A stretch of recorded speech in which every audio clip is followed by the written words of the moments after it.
어떤 모임에 갔는데요. 자, 그 모임에 갔을 때 거기는 크리스찬들도 있고 넌 크리스찬들도 많이 있는 모임입니다. 근데 뭐 이사 되시는 분들과 이렇게 여럿이 모였는데, 근데 그 목사님 중에 한 분이 교회로 초청을 한 거야. 근데 그 교회를 가보니까 이번에 그 교회에서 이렇게 건물을 하나를 그런 다음 세대를 위해서 준비를 했는데, 원래 이탈리안 레스토랑으로 사용되던 그 건물을 이제 다음 세대를 위해서 문화센터로 준비를 한 겁니다. 들어가니까 너무 예쁘더라고요. 근데 들어가니까 뭐가 있냐면 그 앞에 이 포도가 있더라고요. 포도가. 근데 요즘 유행하는 그 샤인머스켓인가요? 네, 그게 놓여 있는데요. 포도알이 진짜 굉장히 탐스럽고 너무 환하고 막 빛깔이 너무 좋더라고요. 근데 거기에 뭐 여러분들이 계시는데 이 넌크리스찬들 중에서 그런 아주 좋은 또 멋진 사업을 하고 계시지만 늘 이렇게 너무 좀 이렇게 분명하게 말씀하셔서 좀 마음을 불편하게 하시는 분이 있으셨어요. 근데 그날도 네, 그 멋진 포도를 보면서 그분이 뭐라고 말씀하셨냐면 저희는 다 너무 맛있겠다 이렇게 했는데 그분이 약 쳤겠지 뭐 이렇게 얘기하시더라고요. 자, 근데 그 얘기를 딱 들었을 때 그 초청한 목사님의 마음이 불편해서 막 그랬으면 서로 불편했는데 그 목사님이 그랬어요. 예, 사장님, 회장님, 그래서 제가 잘 씻었습니다. 이렇게 얘기하시더라고요. 잘 씻었습니다. 저는 우리 행복이 가득한 교회가 뭐 여러분이 상상하는 것처럼 완벽한 교회는 아니다라고 생각합니다. 그러나 저희 교회에 있는 지금 여러분 옆뒤 좌우에 계시는 분들은 아마 여러분을 따뜻하게 맞이하기 위하여 이제까지 준비하신 분들이세요. 또 어떤 분들은 저희가 지금 49일 동안 하루에 한 끼씩 이렇게 금식하면서 한 영혼을 위해서 기도하는 시간을 가졌습니다. 또 어떤 권사님은 이건 좀 유머스러운 거지만 그 남편 이제 한 집사님이 저희 교회 신지 한 1년 반 정도 되셨는데 이제 세례를 받고 교회를 열심히 다니시면서 이제 명예 집사님이 되셨어요. 근데 그분의 소원이 하나가 있는데 그 소원이 뭐냐면 남편이 교회를 오시는 거예요. 근데 저희 교회 권사님과 함께 부산 용궁사에 놀러 갔다고 합니다. 부산 용궁사에 놀러 갔는데 여러분 아시죠? 용궁사에 시주를 하고 그리고 한 가지 소원을 보면 분명히 그 소원이 이루어진대요. 그래서 저희 교회 권사님이 그렇게 얘기하셨대요. 야야 너 여기서 빨리 소원을 빌어. 네 남편 교회 올 수 있도록. 네. 자, 이것은 굉장히 유머스러운 얘기지만 저는 그 얘기를 듣는데 마음이 너무 따뜻했어요. 왜냐하면 정말로 이 두 어르신의 마음 가운데 그 한 영혼을 향한 마음과 또 유머가 있는 거잖아요. 그래서 저는 교회에 오면 교회는 늘 유머가 넘쳐야 된다고 생각해요. 웃음이 넘쳐야 된다고 생각하고. 그래서 오늘 말씀을 우리가 함께 보기 전에 한번 이렇게 인사하겠습니다. 오늘도 행복한 날 되십시오. 오늘도 행복한 날 되십시오. 여러분 제가 믿음으로 선포합니다. 오늘이 여러분에게 있어서 행복한 날 되시기를 주의 이름으로 축원하겠습니다. 기도하겠습니다. 하나님, 오늘도 이 연약한 종이 말씀을 가지고 섰습니다. 이 연약한 종을 숨겨주시고 오직 말씀이 우리를 새롭게 하는 시간이 되게 하여 주시옵소서. 살아계신 우리 주 예수 그리스도의 이름으로 기도하였습니다. 아멘. 자, 오늘 저희 교회는 9시가 되면 중고등부 아이들이 예배를 드립니다. 중고등부 아이들이 예배를 드리는데 제가 저희 아내에게 이렇게 물었어요. 내가 중고등부 아이들을 어떻게 은혜롭게 말씀을 전할 수 있을까? 또 어떻게 하면 그 아이들에게 좋은 말씀을 전할 수 있을까요? 이렇게 물었어요. 근데 저희 아내 되는 사모께서 이렇게 말씀하셨어요. 짧게 끝나면 좋아하겠죠. 이렇게 얘기를 했어요. 그래서 제가 오늘 9시에 올 때는 아주 짧게 끝냈습니다.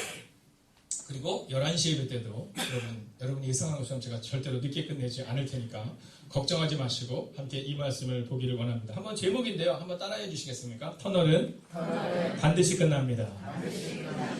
자, 오늘 저는 이곳에 오신 여러분들 가운데 이제 신앙생활을 오래 하신 분들도 계시지만 또 그렇지 못하신 분들도 계시기 때문에 성경이 우리 가운데 말하고 있는 그 진리를 우리 표현으로 한번 풀어서 이야기해보고 싶습니다. 자, 그 얘기가 뭐냐면 터널이 반드시 끝난다라는 거예요. 자, 먼저 제가 성경에 보면 이스라엘 백성들에 대한 이야기가 나오잖아요. 자, 근데 이스라엘 백성들의 이 이야기는 허구적인 이야기가 아닙니다. 우리가 보고 있는 이 성경을 보면 이 구약 성경에 나와 있는 내용은 누구 민족에 대한 내용이냐면 이스라엘 민족에 대한 내용입니다. 근데 이 이스라엘 민족에 대한 이 역사적인 내용이 시작이 어디냐면 바로 이스라엘 백성들이 애굽이라는 나라에서 200만 명의 사람들이 가나안 땅이라는 곳에 가면서 이제 이야기가 시작이 됩니다. 그리고 그때부터 드디어 이제 그 땅이 바로 이스라엘 민족이 되어가는 과정을 기록하죠. 자, 근데 이스라엘 민족이 되어가는 그 과정을 기록하고 있는데 거기서 아주 중요한 내용이 하나 나옵니다. 그것은 뭐냐면 이스라엘 백성들이 애굽이라는 나라에서 400년 동안 노예로 살았어요. 약 400년 동안 노예로 살으니까 그 애굽 왕이 이스라엘 백성들을 보내고 싶지가 않은 겁니다. 자, 보내고 싶지 않은 그 애굽 왕의 마음을 하나님께서 바꾸시는데, 그 바꾸시는 과정 중에 하나가 뭐냐면, 우리가 왜 만화 영화 같은 데서 보면 굉장히 자주 영화를 하죠. 모세라는 영화가 있지 않습니까? 그 모세라는 사람을 통해서 홍해가 갈라지는 사건을 우리 가운데 증거합니다. 자, 그리고 이 사건은 성경에 나와 있는 사건으로 끝나는 것이 아니라 역사적인 사건으로 우리 가운데 기록하고 있는 겁니다. 자, 저는 여기서 여러분에게 이 홍해에 대한 이야기를 서두에서 시작하면서 이 동굴과 터널에 대한 얘기를 한번 해보려고 하는 겁니다. 자, 이스라엘 백성들이 이제 그 홍해 앞에서 딱 쓴 거예요. 약간 더우신 분들도 계신 것 같아요. 그래서 에어컨이 좀 더, 한 칸 정도 더 켜주면, 좋을 것 같습니다. 자, 근데 이 홍해가 딱 앞을 가로막고 있는데, 뒤에는 누가 있냐면 애국 군대가 있는 거예요. 앞에는 홍해, 뒤에는 애국 군대. 자, 한마디로 말하면 200만 명의 이스라엘 백성들이 몰살당할 수밖에 없는 상황인 겁니다. 자, 우리 편으로 하면 동굴 같은 거죠. 이제 망하는 거죠. 옆뒤좌우 도망갈 수 없는 상황. 자, 그런데 이 성경에 보면, 또 역사적인 사건에 보면 그 홍해가 갈라지는 사건이 나옵니다. 자, 그런데 재미있는 게 있어요. 그 200만 명의 사람들이 그 홍해 앞에 섰을 때 대부분의 사람들은 뭐라고 했냐면 우리는 망했다 이렇게 말합니다. 아우성쳐요. 우리는 끝났다. 우리는 이제 우리는 다 망한 거야. 막 아우성치거든요. 근데 그때 거기에 한 사람이 있어요. 그거 누구냐면 모세라는 사람입니다. 이 모세가 하나님께서 말씀하신 대로 이 홍해를 향해서 손을 딱 들고 기도해요. 그때 어떤 일이 발생이 되냐면 이 홍해가 갈라지죠. 그리고 이스라엘 백성들이 그 홍해를 건너서 약 40년의 시간을 방황하긴 했지만 끝내는 약속의 땅 가나안에 들어가서 이스라엘 민족이 되고, 그것이 바로 지금 유대인들이라는 겁니다. 이 역사적인 사건이죠. 자, 그때 홍해. 자, 이 홍해를 아우성치는 사람들은 무엇으로 봤냐면 동굴로 본 거예요. 자, 동굴은 들어가면 들어갈수록 어두울 뿐만 아니라 끝이 없는 거거든요. 희망이 없는 겁니다. 근데 하나님과 함께 있었던 모세에게 있어서 이 홍해는 동굴이 아니라 터널이었던 거예요. 건너가면 새로운 인생이 시작된다라는 거죠. 여러분, 우리나라에서 제일 긴 고속도로가 혹시 어느 고속도로인지 아십니까? 네, 인제터널입니다. 인제터널. 이 인제터널이 길이가 어느 정도 되냐면 약 11km 정도 된다고 하더라고요. 굉장히 긴 터널이죠.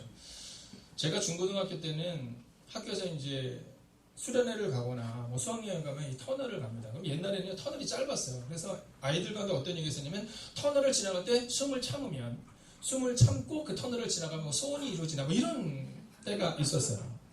네, 지금 빙그레 웃으시는 분은 이제 저랑 세대가 같은 거죠. 자, 그런데 어느 순간부터 이 터널의 길이가 1km가 아니라 2km, 3km, 5km, 지금은 11km입니다. 그러면 인제 터널을 지나가는데 아무리 110km로 간다고 하더라도 약 10분 정도 걸리거든요. 네, 거기서 숨을 참았다. 그럼 그냥 바로 주님 나라로 가는 거죠. 자, 그런데 제가 어느 순간, 어느 때 이 터널을 뚫는 곳에 가본 적이 있습니다. 이 앞에 이렇게 그 빛이 나가는 것을 이렇게 딱 달고 한번 가본 적이 있어요. 야, 근데 정말 놀라운 건 뭐냐면요. 그 긴 터널이니까 터널이 이렇게 일직선으로 아니라 이렇게 비스듬하게 있더라고요. 딱 들어갔는데 어느 정도 들어가서 저를 인도하신 분이 얘기하시는 거야. 목사님 한번 불을 꺼보시죠. 불을 딱 껐거든요. 정말 치료가 같은 거거든요. 근데 그분이 저한테 그런 얘기를 했어요. 목사님, 저희가 이 터널을 뚫을 때는 늘 동굴과 같은 시작을 합니다. 왜냐하면 끝이 없기 때문에 이렇게 어둡습니다. 그러나 목사님, 다음번에 오실 때는 이 터널이 저 끝까지 다 뚫려 있을 겁니다. 그러면 그 끝에서 빛을 볼 수 있습니다. 저는요, 그때 너무 큰 은혜가 되었어요. 여러분, 우리가 신앙생활을 한다는 것은 그런 겁니다.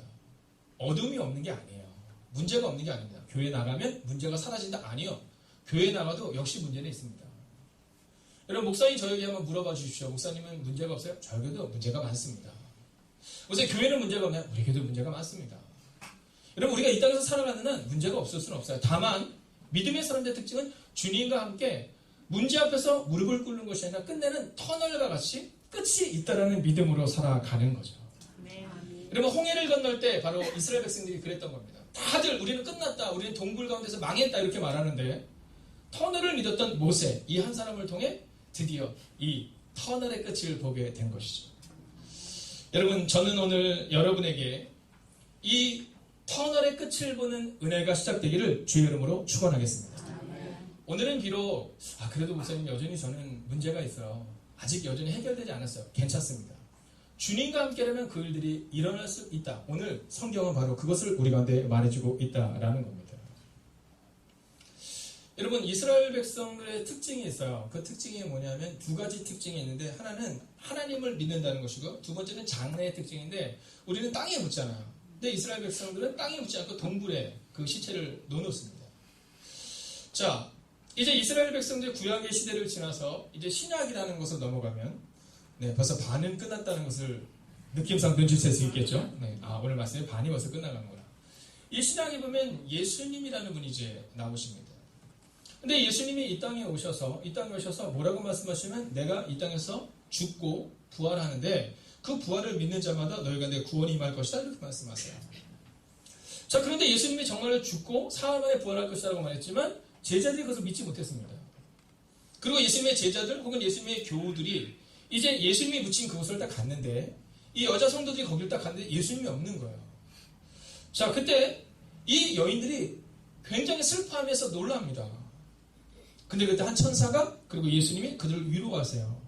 그러면서 뭐라고 말씀하시냐면, 야, 너희가 찾는 이 예수는 죽은 것이 아니라 이제 부활해서 새로운 생명으로, 또 부활하셔서 이제 너희를 위하여 다시금 너희 가운데 새 생명을 주시기 위하여 부활하셨다, 이렇게 말씀하십니다.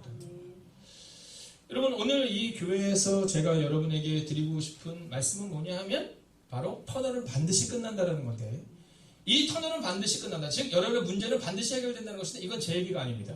이건 바로 성경의 얘기예요. 자, 한번 본문의 말씀을 같이 한번 읽어볼까요? 자, 3절입니다. 함께 읽습니다. 시작. 찬송하리로다. 그는 우리 주 예수 그리스도의 하나님이시요 자비의 아버지시요 모든 위로의 하나님이시요. 아멘. 자, 오늘 성경이 구약을 관통하고 있는 그 신약의 중점적인 상황이 되고 있는 이 성경의 중심은 바로 예수 그리스도시거든요. 그리고 예수 그리스도를 이 땅에 보내주신 하나님이신데, 이 하나님에 대해서 성경은 아주 독특한 표현을 씁니다. 그 하나님을 뭐라고 말하면 위로의 하나님, 이렇게 씁니다. 위로의 하나님. 자, 여러분 생각해 보세요.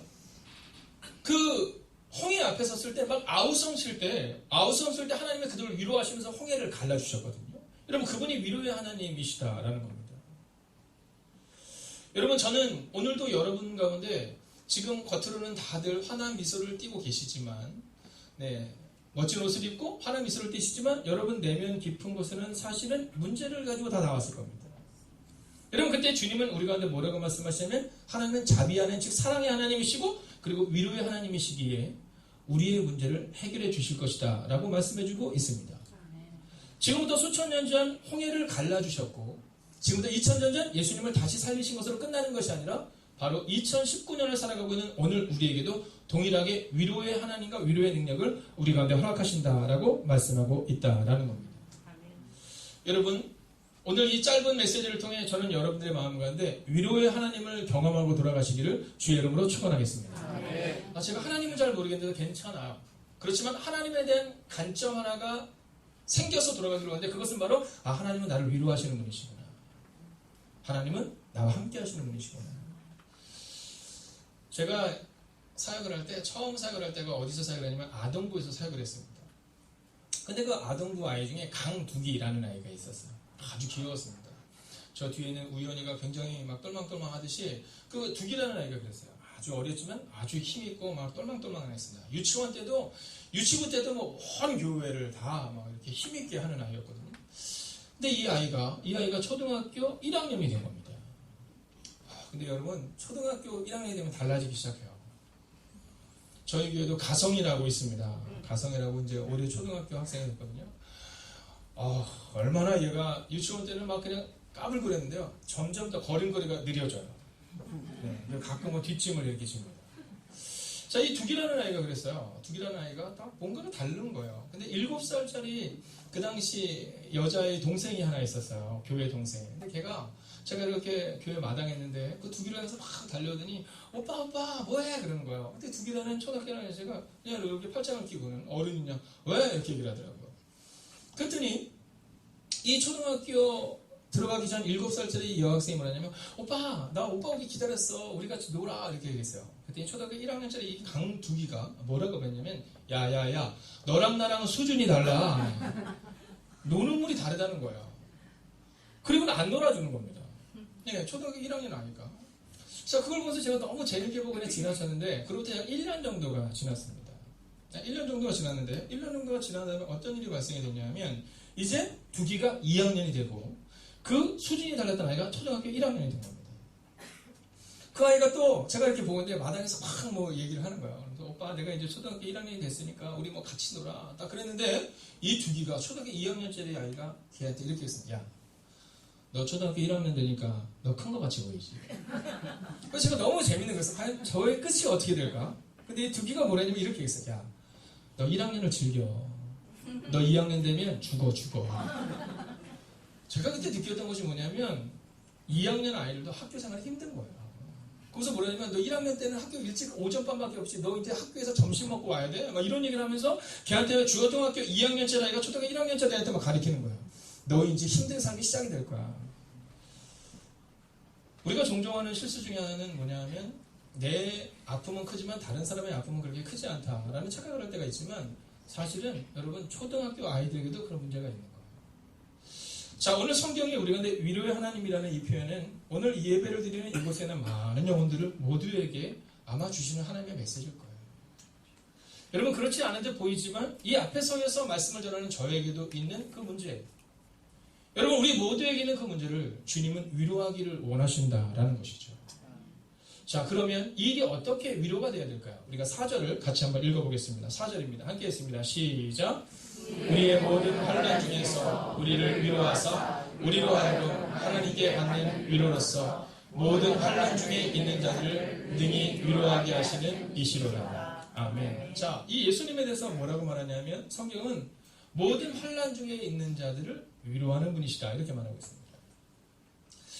자, 저희 교회 김은숙 집사님이라는 분이 이제 올해 명예 집사님이 되셨어요. 근데 사실은 우리 집사님께서 교회를 이렇게 꾸준하게 나오신 것이 아니라 지금부터 한 꽤 오래전, 한 3, 4년 정도쯤에 오늘과 같은 이렇게 예수님국주대 교회에 오셨어요. 그리고는 또 몇 년 동안 교회를 나오시지 못하셨습니다.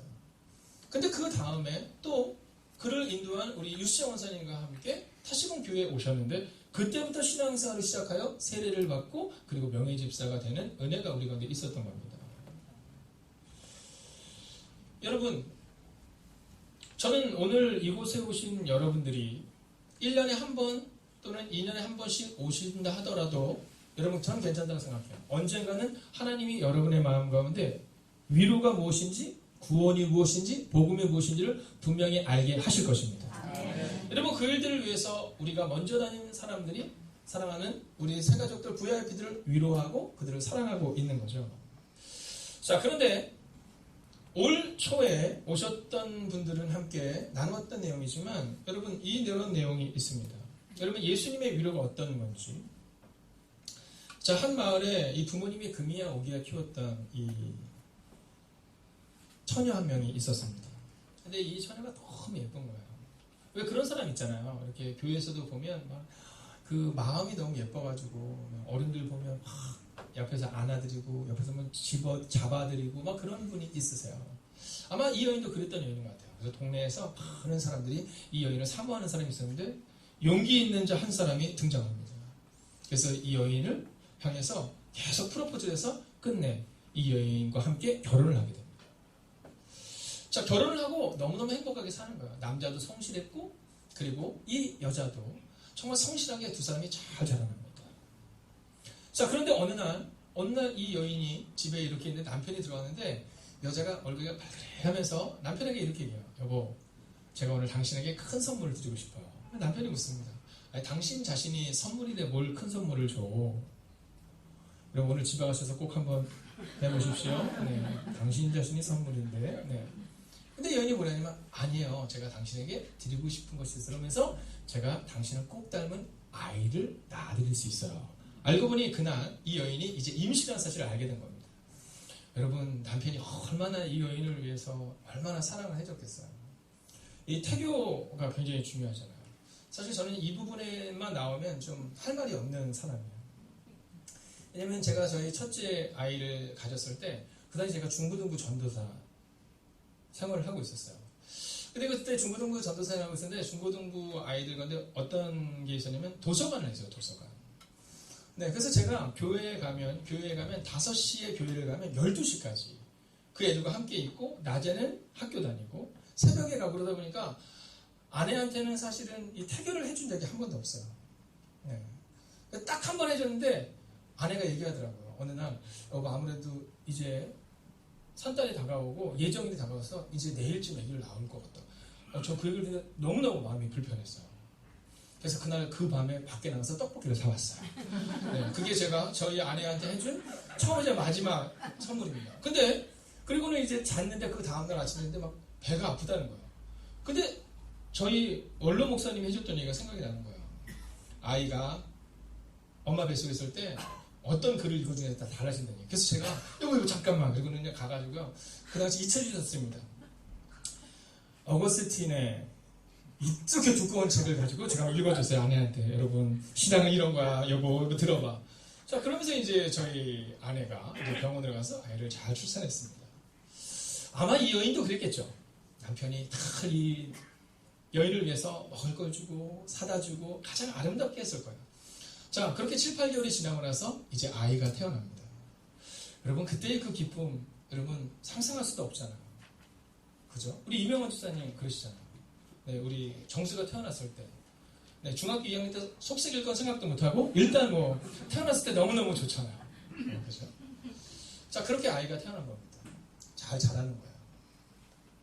근데 어느 날 이 남편이 시간을 조금 일찍 조퇴를 해서 집으로 온 겁니다.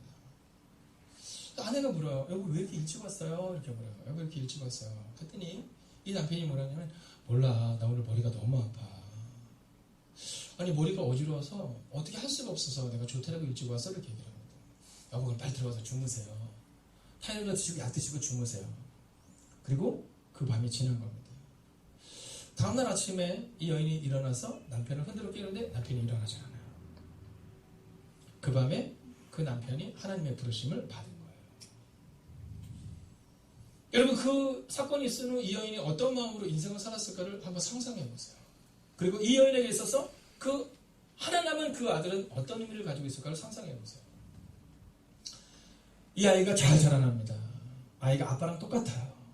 성실하고 순하고 엄마밖에 모르는 애로 잘 자라납니다. 자 학교를 졸업하고 이제 직장에 취직했는데 첫 직장에서 월급을 받았으면요 좋은 선물을 사는데 누구 걸 먼저 사냐면 자기 거 사는 게 아니라 엄마 거 사오는 거예요. 그리고는 엄마 이제 내가 엄마를 책임질 테니까 걱정하지 마 이렇게 얘기합니다. 자 그렇게 이 아들을 바라며 살아가고 있는 이 어머니. 근데 어느 날 이 아들이 집으로 와서 이런 얘기를 합니다. 엄마 나 오늘 조퇴했어. 왜?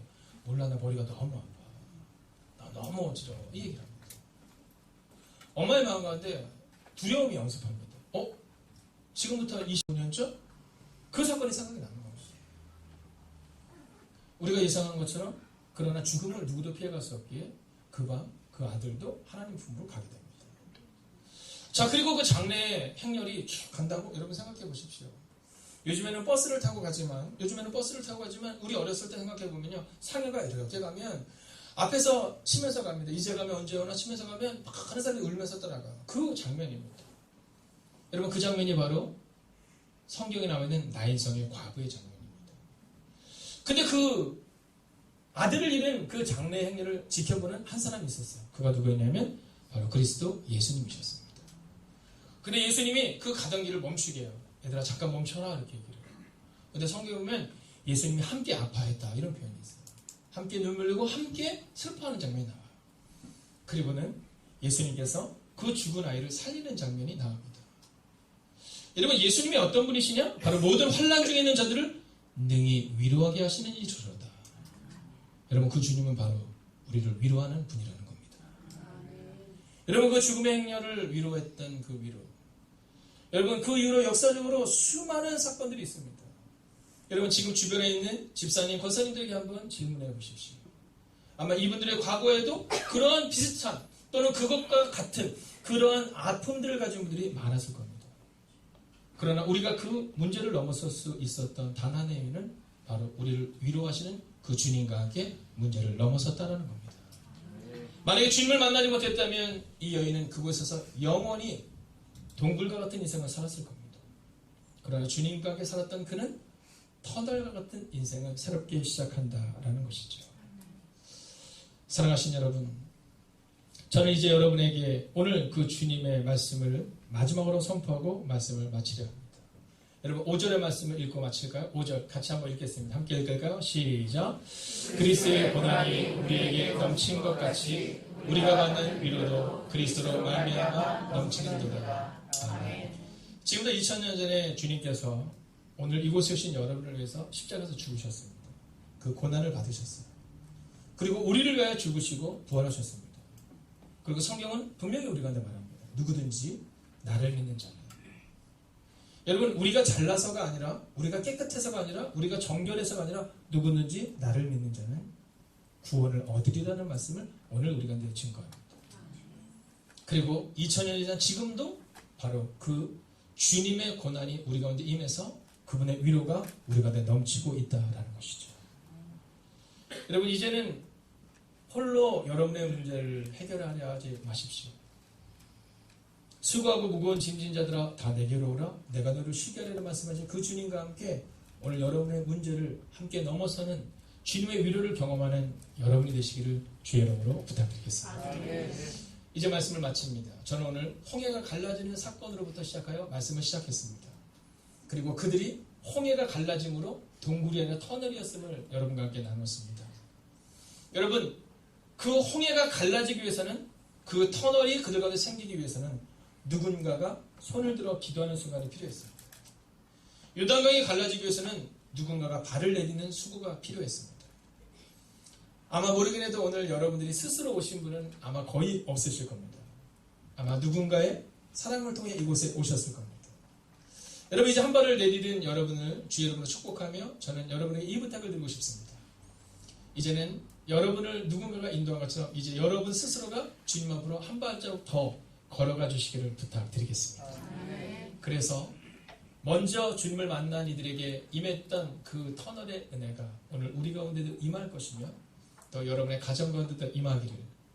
그래서 주님과 함께 죽음의 문제가 해결되지 않은 것이 아니라 이 땅에서의 죽음이 있겠지만 저 땅에서의 천국에 대한 소망이 있음을 잊지 않고 오늘을 한 걸음 한 걸음 걸어가시는 여러분과 우리 모두가 되기를 주의 이름으로 축원하겠습니다. 여러분 오늘 여러분들과 함께 부르고 싶은 찬송이 하나 있습니다. 아주 유명한 곡은 아니지만 저희 교회에서 종종 부르는 찬송입니다. 아까 보셨지만 저희가 찬양제를 나누거든요. 근데 우리 어르신들이 이 찬양을 가지고 나가는 거예요. 저는요 어른들이 이 찬양을 부를 때 너무 큰 은혜가 됩니다. 왜냐면 우리 인생은 늘 고단한 인생이고 늘 눈물골짜기인 인생이었거든요. 그러나 여러분 오늘부터 시작하여 이제 주님이 여러분의 마음을 아실 것입니다. 그리고 여러분과 함께 동행해 주실 거예요. 여러분 노래가 익숙하지 않지만 가사를 기억하며 함께 찬양해 볼까요? 고단한 인생길. 고단한 인생길 힘겨운 오늘도 예수 지나간 아픔도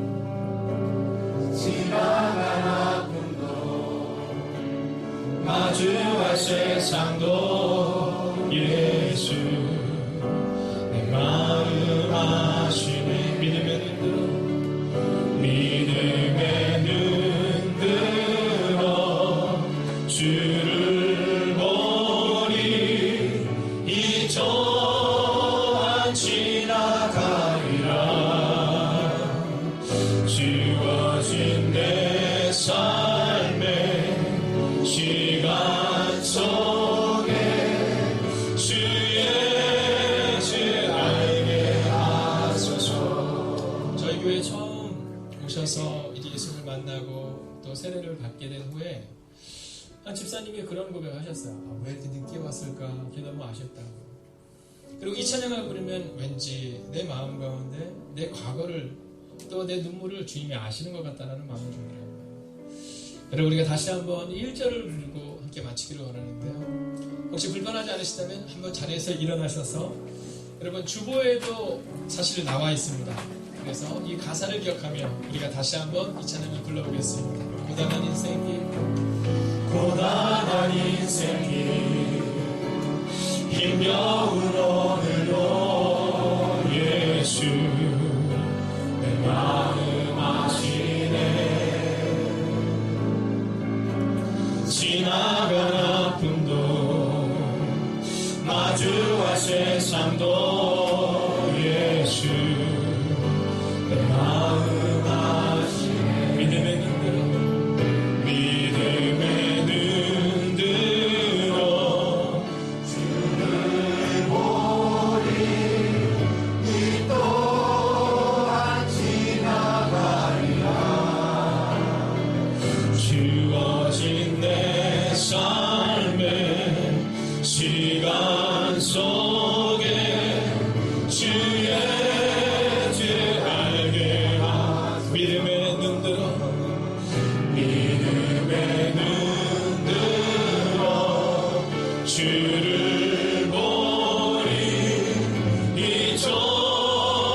지나가리라. 지워진 내 삶의 시간 속에 주의 주 알게 하소서. 여러분 한번 다 눈을 감아주시겠어요? 그리고 한번 두 손을 가슴에 한번 대어주십시오. 여러분, 나인성의 과부가 이제 끝났구나, 이제 내 인생은 끝났구나 라고 생각하며 길을 갈 때 주님이 그들을 길을 막아서십니다. 여러분, 홍해 앞에서 이스라엘 백성들이 우리는 끝났다라고 생각하는 바로 그 순간 주님이 홍해를 열어주십니다. 여러분, 이 시간 여러분이 어떠한 문제를 가지고 왔는지 저는 잘 모르지만 오늘 예수님은 여러분의 마음을 아십니다. 여러분, 우리가 30차 정도 우리가 함께 간절히 기도할 때 예수님, 만약 예수님 여러분이 계시다면 오늘 이 문제를 주님께 맡길 수 있는 은혜를 우리가 허락해달라고 기도하시고, 특별히 사랑하는 VIP들을 함께 교회로 모시고 온 분들은 우리 사랑하는 지체를 향해서 우리가 함께 기도하기 원합니다. 주님, 이제 믿음의 눈을 들어 주님을 바라보게 하시고 하나님 위로하시는 주님의 위로를 경험하시는 오늘 이 시간도 되게 해달라고 여러분 우리가 합심으로 기도합시다. 함께 기도하겠습니다. 하나님, 오늘도 우리가 주님을 기대하고, 하나님 오늘도 우리가 주님을 바라보고, 오늘도 우리가 주님을 기대하고, 하나님 그 은혜가 우리 가운데 임할 수 있도록 주님께 주옵소서. 하나님의 역사가 우리 가운데 임하게 하여 주옵소서. 하나님, 오늘 우리 가운데 있는 눈물을 주님께 맡기고, 하나님 우리 가운데 있는 절망과 주님께 맡기고, 하나님 위로하시는 주님을 경험하시는 하나님의 삶의 되시도록 주님께 하시고 주옵소서. 아버지가 고단한 인생을 살아가고 아버지 눈물과 저리를 지나가고, 하나님 그러나 우리가 기대하고 우리가 소망하는 것이 있습니다. 그것은 주님의 삶을 갖고 있는 믿음입니다. 하나님, 오늘도 우리가 주님을 바라보시는 내가 우리가 임하시는 주님께 하여 주옵소서. 하나님을 바라보게 하여 주옵소서. 하나님 우리에게 의지할 수 있도록 주님께 하여 주옵소서. 오 주님, 오늘도 우리가 주님을 기대하고, 오늘도 우리가 주님을 바라보고, 오늘도 우리가 주님을 기대하고, 하나님, 오늘도 가슴에 두 손을 포개고 기도하는 하나님의 사람들이 이곳에 있습니다. 어쩌면 나인성의 과부처럼 해결할 수 없는 문제를 가지고 나아가는 하나님의 사람들입니다. 어쩌면 홍해 앞에 이스라엘 백성들처럼 막막한 인생을 살아가고 있는 하나님의 사람들입니다.